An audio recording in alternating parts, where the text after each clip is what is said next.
ಮುಖ್ಯಮಂತ್ರಿ ಬೆಳಗಾವಿ ಬಂದಿದ್ರು ಸರ್, ಹೇಗೆ ಅನಿಸ್ತಾ ಇದೆ? ಅಲ್ಲ, ಉಪಮುಖ್ಯಮಂತ್ರಿಯಾಗೆ ಬಂದಿದ್ದೀನಿ. ಮೊನ್ನೆ ಹೋಮ್ ಮಿನಿಸ್ಟರ್ ಸರ್, ಉಪಮುಖ್ಯಮಂತ್ರಿ ಆಗಿ ಬಂದಿರಿ, ಮುಂದಿನ ಸರಿ ಬರೋ ಅಲ್ಲ, ಈಗ ಹೈಕಮಾಂಡ್ ತೀರ್ಮಾನ ತಗೊಂಡಿದ್ದಾರೆ. ಶಿವಕುಮಾರ್ ಅವರನ್ನು ಮುಖ್ಯಮಂತ್ರಿಗಳನ್ನಾಗಿ ಮಾಡಿದ್ದಾರೆ, ನನ್ನ ಉಪಮುಖ್ಯಮಂತ್ರಿ ಮಾಡಿದ್ದಾರೆ. ನಾವು 2 ವರ್ಷ ಸರ್ಕಾರವನ್ನು ನಡೆಸ್ತೇವೆ.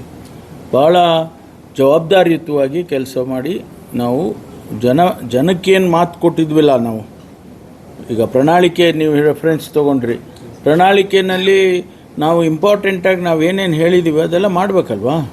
ಈಗ ಹೆಚ್ಚು ಕಡಿಮೆ ಸುಮಾರು ಮಾಡಿದ್ದೀವಿ. 592 ಭರವಸೆಗಳಲ್ಲಿ ಸುಮಾರು ನಾವು ಹೆಚ್ಚು ಕಡಿಮೆ ಹತ್ತತ್ರ ಬಂದಿದ್ದೀವಿ. ನಿನ್ನೆ 2 ವರ್ಷದಲ್ಲಿ ಈಗ ಅಲ್ಲಿ ಹೆಂಗಿದೆ ಅಂದರೆ ಒಂದು ಹೇಳ್ತೀನಿ ಕೇಳಿ. ಪ್ರಣಾಳಿಕೆ ಬರೆದವನು ನಾನೇ, ಅಧ್ಯಕ್ಷ ಕಮಿಟಿಗೆ. Long term, short term 2 category ಮಾಡಿದ್ದೀವಿ. ಆ ಶಾರ್ಟ್ ಟರ್ಮ್ ಎಲ್ಲ ಹೆಚ್ಚು ಕಡಿಮೆ ಮುಗಿಸಿದ್ದೀವಿ ನಾವು.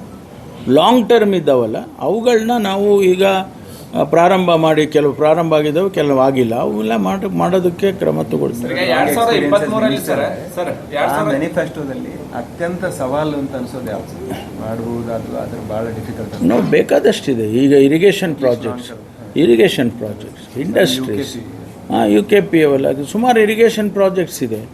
ನಮಗೆ ಇರಿಗೇಷನ್ ಆಗಿಬಿಟ್ರೆ the percentage of irrigated land is increased, economy ಆಟೋಮ್ಯಾಟಿಕ್ಕಾಗಿ ಆಗುತ್ತೆ. ಅದಕ್ಕೆ ನಾವು ಫೋಕಸ್ ಮಾಡ್ತೀವಿ. ಅದು it's a very difficult proposition, let me admit that. Centralisation of industries ಒಂದು ಸರ್, ಈಗ ಬೆಂಗಳೂರು ಸುತ್ತಮುತ್ತ ಇಂಡಸ್ಟ್ರಿಯಲೈಸೇಷನ್. ಇವತ್ತು ನೋಡ್ರಿ, ಕೇಂದ್ರ ಸರ್ಕಾರ ಮತ್ತು ರಾಜ್ಯ ಸರ್ಕಾರ ಸೇರಿ ತಿರುಪತಿಯಲ್ಲಿ 2nd ಲಾರ್ಜೆಸ್ಟ್ ಇಂಡಸ್ಟ್ರಿಯಲ್ ಏರಿಯಾ ಆಗ್ತದೆ. ಆದರೆ ಉತ್ತರ ಕರ್ನಾಟಕಕ್ಕೆ ಈ ಥರ ಫೋಕಸ್ ಸಿಗ್ತಾ ಇಲ್ಲ ಅಂತ. ನಾನು ಇದು ಚಾಯ್ಸ್ ನಮ್ದಲ್ಲ, ಚಾಯ್ಸ್ ಇಂಡಸ್ಟ್ರಿ ಮಾಡೋರು. ನೀವೇನಾದ್ರು ಮಾಡ್ತೀವಿ ನಾವು. ಈಗ ಅವರಿಗೆ ಟ್ಯಾಕ್ಸ್ ಕನ್ಸೆಷನ್ ಕೊಡ್ತೀವಿ, ಪ್ರಯಾರಿಟಿ ಲ್ಯಾಂಡ್ ಅಕ್ವಿಸಿಷನ್ ಮಾಡಿ ಕೊಡ್ತೀವಿ, ವಾಟರ್ ಸೋರ್ಸ್ ಇದ್ದರೆ ಅದನ್ನು ಮಾಡಿ ಕೊಡ್ತೀವಿ. ಗೌರ್ಮೆಂಟ್ ಏನು ಮಾಡ್ಬೋದು, ಈಗ ಬೆಳಗಾಂನಲ್ಲಿ ಒಂದು ಇಂಡಸ್ಟ್ರಿ ಮಾಡ್ತೀನಿ ಅಂತ ಯಾರಾದರೂ ಹೇಳಿದರೆ ಈಗ ನಾವು ಅವ್ರಿಗೆ ಆಫರ್ ಕೊಡ್ತೀವಿ. ತಮಿಳುನಾಡು ಹೆಂಗೆ ಸಕ್ಸಸ್ ಆಗ್ತಾರೆ? ಇಲ್ಲ, ಅವ್ರು ಏನು ಸಕ್ಸಸ್ ಆಗಿ ನಿಮಗೆ ಈಗ ಸಕ್ಸಸ್ಸು ನಿಮಗೆ ಅಂಕಿಅಂಶಗಳಲ್ಲಿ ಗೊತ್ತಾಗುತ್ತೆ.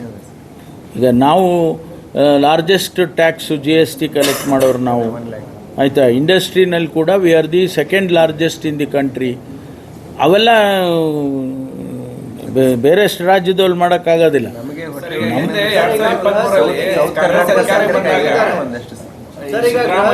ವರ್ಷ DK ಶಿವರಿಗೆ 2 ವರ್ಷ ಅಂತ ಮಾಡಿಕೊಟ್ಟಿದ್ರು ಸರ್ ಅಧಿಕಾರ ಹಂಚಿಕೆ. ನೀವು ಕೂಡ DCM ಆಗಿದ್ರೆ, ನಿಮ್ಗೆ ಅಧಿಕಾರ ಹಂಚಿಕೆ ಏನು ಹೈಕಮಾಂಡ್ ಲೆವೆಲ್ ಆಗಿದೆ ಚರ್ಚೆ ಆ ಥರ? ಆ ಪ್ರಶ್ನೆನೇ ಬಂದಿಲ್ವಲ್ಲ ಈಗ. ಈಗ ಅವಾಗ ಬಂದಿತ್ತಲ್ಲ, ಅದು ಬಂದಾಗ ಹೇಳ್ತೀನಿ.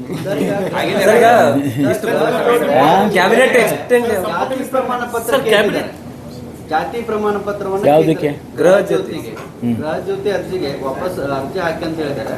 ಜಾತಿ ಪ್ರಮಾಣವನ್ನು ಕೇಳ್ತಿದ್ದಾರೆ. ಈ ಹಿಂದೆ ಯಾವುದೇ ಕಾರಣಕ್ಕೂ ನಾವು ಎಲ್ರಿಗೂ ಕೊಡ್ತೇವೆ ಅಂತ ಹೇಳಿದ್ರು. ಈಗ ಮತ್ತೆ ಯಾಕೆ ಜಾತಿ ಪ್ರಮಾಣ ಪತ್ರ? ನನಗೆ ಅದ್ರ ಬಗ್ಗೆ ಮಾಹಿತಿ ಇಲ್ಲ. ಈಗ ಅದೇನು ಹಿಂದಿನ ನಾರಾಂಶ ಏನಿತ್ತು ಅದನ್ನು ಮುಂದುವರಿಸ್ತಾರೆ.